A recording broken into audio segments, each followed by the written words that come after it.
Now, Amnesty International has called for a war crimes investigation in Sudan after reports of mass atrocities by the Rapid Support Forces in Darfur.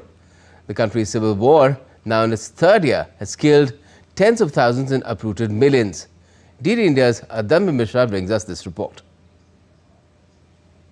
In a report released on Wednesday, human rights NGO Amnesty International called for a war crime investigation into an assault carried out earlier this year by Sudan's paramilitary Rapid Support Forces in North Darfur.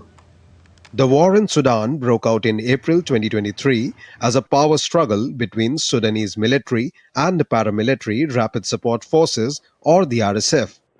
2.5 years in, the war in Sudan has killed tens of thousands of people and displaced nearly 12 million.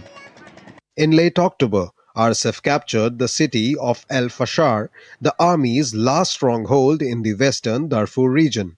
United Nations says that RSF committed ethnically targeted massacres and gang rapes in the region. None of us should be surprised by reports that since the RSF took control of El Fasher, there have been mass killings of civilians, ethnically targeted executions, sexual violence, including gang rape. In the past week, United States Africa envoy Masad Boulos had called for the warring parties in Sudan to accept a ceasefire proposal without seeking preconditions. However, it was rejected by both parties. We have appealed and we have asked repeatedly the two parties to accept this humanitarian truce as presented without any preconditions. RSF has historic links to ethnic killings. The group traces its origins back to the Janjaweed, a predominantly Arab militia accused of genocide in Darfur 2 decades ago. A lot of that violence reminds us of what we saw 20 years ago in Darfur, ethnic